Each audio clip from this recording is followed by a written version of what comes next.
এই মুহূর্তে আমার ভিডিও যারা দেখতেছেন তাদের মধ্যে আমার মতো কে আছেন যারা মধুপুর বনাঞ্চল জীবনেই প্রথম দেখতেছেন বা এই রোড দিয়ে কখনো যাননি?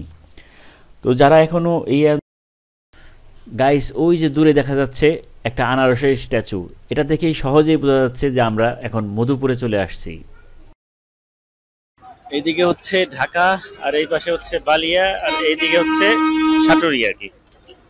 আসলে যাত্রাপথে যদি নিয়ত থাকে তাহলে অবশ্যই মানে নামাজ পড়ার ব্যাপারটা আল্লাহ সহজ করে দেন। তো আমরা সবাই মুসাফির।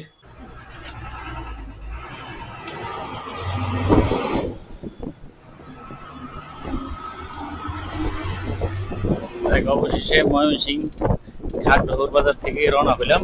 পরবর্তী গন্তব্য হচ্ছে টাঙ্গাইলের মধুপুর। তো গাইজ, এই মুহূর্তে পৃথিবীর যে প্রান্ত থেকে আমাদের এই ভিডিও আপনারা ইউটিউব অথবা ফেসবুক প্ল্যাটফর্ম থেকে দেখতেছেন, সকলের উদ্দেশ্যে হারুন ব্লগ বিডির পক্ষ থেকে আসসালামু আলাইকুম। আপনারা এর আগের পর্বগুলোতে আমার ময়মনসিংহের বিভিন্ন জায়গায় ঘোরাফেরা এবং বিভিন্ন দর্শনীয় স্থান আমি দেখানোর চেষ্টা করছি। সেই ভিডিওগুলো আপনারা দেখে না থাকলে এই ভিডিওর পরে দেখে নেবেন আশা করতেছি। তো আজকের ভিডিওতে মূলত আমি শেয়ার করব, আমরা এই যে একটু আগে এই প্রান্তিক বাসে উঠলাম খাগডোহর বাজার থেকে ময়মনসিংহের। আমাদের পরবর্তী গন্তব্য হচ্ছে মধুপুর বাসস্ট্যান্ড, এবং খাগডোহর থেকে মধুপুরের দূরত্ব মোটামুটি ৪৫ কিলোমিটারের মতো। জনপ্রতি ১০০ টাকা করে ভাড়া নিছে। এবং যাত্রাপথে আপনাদেরকে এই যে এখন আমরা মধুপুরের যে বনাঞ্চল অতিক্রম করতেছি এই ব্যাপারে কিছু ইনফরমেশন দেওয়ার চেষ্টা করব। এবং পুরো জার্নিতে আমরা বিভিন্ন জায়গায় বিভিন্ন প্রবলেমে পড়ছিলাম এবং সর্বশেষ বাসায় যেয়ে পৌঁছাইলাম, সব কিছুই আপনাদের সাথে শেয়ার করব এবং আশা করতেছি ভিডিওটা আপনাদের কাছে ভালো লাগবে। চলুন আজকের পর্ব শুরু করা যাক। আমরা যখন ময়মনসিংহ আসি তখন যেহেতু সাথে বেবি ছিল এবং মহিলা মানুষ ছিল, মানে আমার ছোটো বোন ছিল, এই জন্য প্রাইভেট কার নিয়ে আসছিলাম। আর এখন আমি আর আমার কাকা যেহেতু ফিরে যাচ্ছি, তো এই জন্য বাসেই রওনা হয়ে গেলাম। আর মানিকগঞ্জের উদ্দেশ্যে সরাসরি কোনো বাস ময়মনসিংহ থেকে ছাড়ে না, এই কারণে আমাদের একটু ভেঙে ভেঙে যেতে হবে। এই মুহূর্তে আমার ভিডিও যারা দেখতেছেন তাদের মধ্যে আমার মতো কে আছেন যারা মধুপুর বনাঞ্চল জীবনেই প্রথম দেখতেছেন বা এই রোড দিয়ে কখনো যাননি? তো যারা এখনও এই অঞ্চল সম্পর্কে জানেন না বা জাননি তাদের উদ্দেশ্যে কিছু তথ্য দিয়ে রাখি। এটা মূলত বাংলাদেশের কেন্দ্রভাগে অবস্থিত একটি বৃহৎ বনভূমি। মধুপুরগড় অঞ্চলটি উত্তর দিকে জামালপুর জেলার দক্ষিণ অংশ থেকে শুরু হয়ে দক্ষিণ দিকে নারায়ণগঞ্জ সদর উপজেলার ফতুল্লা থানা পর্যন্ত বিস্তৃত। টাঙ্গাইল ও গাজীপুর জেলা এবং ঢাকা শহরের অধিকাংশ এলাকা এই গড় অঞ্চলের অন্তর্ভুক্ত। মধুপুর গড়টির উত্তর অংশে মধুপুর গড় এবং দক্ষিণাংশকে ভাওয়াল গড় নামে পরিচিত। মধুপুর উপজেলায় অবস্থিত গড়ের অংশ নিয়ে মধুপুর জাতীয় উদ্যান এবং গাজীপুরের কিছু অংশ নিয়ে ভাওয়াল জাতীয় উদ্যান গঠিত হয়েছে। মধুপুর বনটি ১৯৬২ সালে বন বিভাগের আওতায় আসার পর এই বনের জীববৈচিত্র্য সংরক্ষণের উদ্যোগ গ্রহণ করা হয়। মূলত ১৯৭৪ সালে বাংলাদেশের বন্যপ্রাণী সংরক্ষণ আইন অনুসারে জীববৈচিত্র্য সংরক্ষণের উদ্দেশ্যে ১৯৮২ সালে এ বনের ৮৪,৩৬৬ হেক্টর জায়গাকে মধুপুর ও ভাওয়াল নামে দুটি জাতীয় উদ্যান হিসেবে ঘোষণা করা হয়। এই বন অতিক্রম করার সময় কিন্তু আমার চোখে প্রচুর পরিমাণে আনারসের বাগান এবং কলা গাছের বাগান চোখে পড়ল, কারণ মধুপুরের আনারস সারা বাংলাদেশে বিখ্যাত, আমরা সবাই কম বেশি জানি। এছাড়া মধুপুরগড় বাংলাদেশের তৃতীয় বৃহত্তম প্রাকৃতিক বনাঞ্চল এবং জীববৈচিত্র্যের দিক দিয়ে বেশ সমৃদ্ধ। গড় এলাকায় ১৯০ প্রজাতির প্রাণী রয়েছে। মধুপুর জাতীয় উদ্যানে ২১ প্রজাতির স্তন্যপায়ী, ১৪০ প্রজাতির পাখি ও ২৯ প্রজাতির সরীসৃপ পাওয়া যায়। উল্লেখযোগ্য প্রাণীর মধ্যে রয়েছে মুখপুরা হনুমান, লাল মুখ বানর, মায়া হরিণ, সজারু, বুনো শুকুর। বিভিন্ন প্রজাতির পাখির মধ্যে রয়েছে মেঘহু, মাছরাঙা, খয়রা মুসা পেঁচা, বনমোরগ ইত্যাদি। অর্থাৎ নিঃসন্দেহে বলা যায় যে এই বনাঞ্চলের কিন্তু জীববৈচিত্র্য অনেক সমৃদ্ধ এবং এই ধরনের বনাঞ্চলকে অবশ্যই আমাদের সংরক্ষণ করা উচিত। তো গাইজ, আমি আপনাদেরকে খুবই স্বল্প পরিসরে এই মধুপুর বনাঞ্চল সম্পর্কে বর্ণনা দেওয়ার চেষ্টা করলাম। আরও অধিক জানার থাকলে অবশ্যই আপনারা গুগল করে নিতে পারেন। আমরা এই মুহূর্তে আছি মধুপুরের কাকরাইলে। তো গাইজ, আমার এই ভিডিওটা যখন ধারণ করা হয় তখন ছিল ২০২৪ সালের নভেম্বর মাসের ২৪ তারিখ, এবং এই সময় এই অঞ্চলে দেখলাম সবাই ধান কাটায় ব্যস্ত ছিল।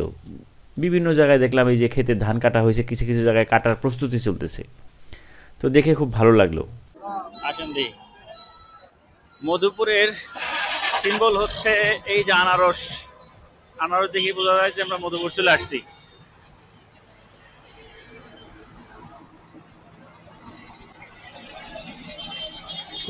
আমরা এখন মধুপুরে আছি, এখান থেকে এখন আবার যাবো মির্জাপুর।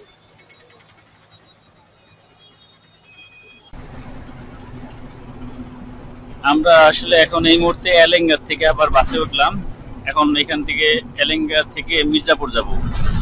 এলেঙ্গার থেকে মির্জাপুরের দূরত্ব হচ্ছে 36 কিলোমিটার। মূলত কথা ছিল যে ময়মনসিংহ থেকে মধুপুর, মধুপুর থেকে সরাসরি মির্জাপুর নামার কথা ছিল, কিন্তু ওইদিকে দেখলাম কয়েকটা বাস বন্ধ করে দেওয়ার কারণে ওরা সিন্ডিকেট করে অনেক বেশি ভাড়া চাইতেছিল। তো এই কারণে আমরা মূলত ভেঙে ভেঙে আসলাম আর কি।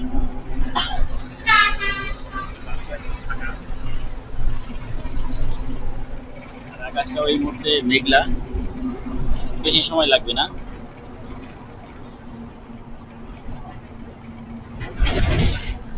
গাড়িতে আমাদের ম্যাপে দেখাইতেছে গাড়ি এখন 73 কিলোমিটার গতিতে ছুটতেছে, আর এখান থেকে 32 কিলোমিটার দূরে হচ্ছে মির্জাপুর। এই মুহূর্তে আমরা আছি মির্জাপুরে। এখন একটা অটো রিক্সা ধরে যাইতেছি হলো সিএনজি স্টেশনে। ওইখান থেকে বালিয়ার সিএনজি ধরে চলে যাবো ইনশাআল্লাহ। মির্জাপুরে কিন্তু একটা বিখ্যাত হসপিটাল আছে, কুমুদিনী হসপিটাল। এই মুহূর্তে মির্জাপুর সিএনজি স্টেশনে আছি, সিএনজিতে বসে আছে। ওই বলতেছি যে এটা যাত্রী ভরলে তারপর হচ্ছে রওনা হবে। তো মির্জাপুর সিএনজি স্টেশন থেকে আমাদের সিএনজিটা ছেড়ে দিল। আমাদের পরবর্তী গন্তব্য হচ্ছে ঢাকা জেলার ধামরাইয়ের কাউলিপাড়াতে। এবং আজকের ওয়েদারটা খুবই চমৎকার, এবং আমার লাইফে এটা কিন্তু একটা ফার্স্ট এক্সপিরিয়েন্স হতে চলেছে, কারণ এই রোডটাতে আমি জীবনে কোনো দিন আসি নাই। তো আজকে নতুন রাস্তা এক্সপ্লোর করতেছি, খুব ভালো লাগতেছে এবং এক্সাইটমেন্ট কাজ করতেছে নিজের মধ্যে। একসময় মূলত এই কাউলিপাড়া, বালিয়া বা এই দিকের অঞ্চলের মানুষ এই মির্জাপুর হসপিটালে আসতো, এবং মির্জাপুর থেকে কাউলিপাড়ার দূরত্ব কিন্তু মাত্র 11 কিলোমিটার। কাজে বুঝতেই পারতেছেন খুবই স্বল্প দূরত্বের রাস্তা, এবং আশা করতেছি অল্প সময়ের মধ্যে আমরা পৌঁছে যেতে পারবো। এবং আরেকটা ব্যাপার দেখলাম যে এই দিকে যেহেতু একদম গ্রামের ভিতর দিকে রাস্তা, চারদিকের সবুজ প্রকৃতি, মানে মন ফুরফুরা হয়ে যেতেছিল, খুব ভালো লাগতেছিল। তো এই ধরনের রাস্তা দিয়ে ঘুরতে একটা অসাধারণ আনন্দ কাজ করে। তো গাইজ দেখতে পাচ্ছেন আর মাত্র 4.5 কিলোমিটার দূরে হচ্ছে কাউলিপাড়া। এখন আমরা ওয়ারশি এলাকা পার করতেছি, এটা ওয়ারশি কবরস্থান খুব সম্ভবত দেখলাম। তো এই দিকের গাছপালা বা সবুজ প্রকৃতি খুবই সুন্দর, ভালো লাগলো। তো আমরা বালিয়া স্টেশনে খুব কাছাকাছি চলে আসছি। আর একটু পরেই সামনে একটা নদী পড়বে, সেটা হচ্ছে ধলেশ্বরী নদী। ধলেশ্বরী নদীর উপর একটা মোটামুটি বড় সাইজের ব্রিজ আছে, এবং এই ব্রিজে অনেকেই দেখতাম এক সময় যে দূর দূরান্ত থেকে সময় কাটানোর জন্য বিকেলবেলা আসে। কাউলিপাড়া এখানে নামলাম, এখন এখান থেকে সাটুরিয়া যাইতে হবে। সাটুরিয়া সিএনজি হলো ওই পাশটাতেই। আল্লাহ, এই যে একটা ওভারব্রিজ হইতেছে, ওভারব্রিজটা হইলে আশা করা যায় যে জ্যাম অনেকটা কমে যাবে আর কি। এইদিকে হচ্ছে ঢাকা, আর এই পাশে হচ্ছে বালিয়া, আর এইদিকে হচ্ছে সাটুরিয়া আর কি। আলহামদুলিল্লাহ, আসলে কাউলিপাড়া এসে যাত্রা বিরতি দিলাম, এবং এখানে যেহেতু 3:15 বাজে, তো জোহরের নামাজটা এই কাউলিপাড়া বাজার জামে মসজিদে আদায় করে নিলাম। এখন এখান থেকে আমি সাটুরিয়া হয়ে মানিকগঞ্জ চলে যাব ইনশাআল্লাহ। আসলে যাত্রার পথে যদি নিয়ত থাকে তাহলে অবশ্যই মানে নামাজ পড়ার ব্যাপারটা আল্লাহ সহজ করে দেন। তো এটা হচ্ছে কাউলিপাড়া বাজার জামে মসজিদ, স্থাপিত হচ্ছে 2000 সালে। মূলত কাতার চ্যারিটেবল সোসাইটি কর্তৃক এই মসজিদটি তৈরি করা হয়েছে। তো আমরা সবাই মুসাফির, তো আমিও এখন মুসাফির হিসেবে আছি, রওনা হইতেছি। তো আল্লাহ পাক আমাদেরকে মাফ করে দিন, আমিন। এখন বিকেল 4:21, অবশেষে মানিকগঞ্জ এসে পৌঁছাইলাম। আলহামদুলিল্লাহ, আল্লাহর কাছে লাখ লাখ শুকরিয়া। ভেঙে ভেঙে আসার কারণে সারাটা দিন লেগে গেল। মূলত মধুপুর এসে বাসের সিন্ডিকেটের কারণে প্রায় আধা ঘন্টা সময় নষ্ট হয়েছিল। তো যাই হোক, তারপরও আল্লাহর কাছে লাখ লাখ শুকরিয়া যে সুস্থভাবে পৌঁছাইতে পারছি। তো যারা এতক্ষণ আমার এই ব্লগটা দেখলেন এবং আমার ময়মনসিংহের আগের ব্লগগুলো দেখছেন। সকলকে ধন্যবাদ জানিয়ে আজকের মতো এখানেই শেষ করছি। আল্লাহ হাফেজ।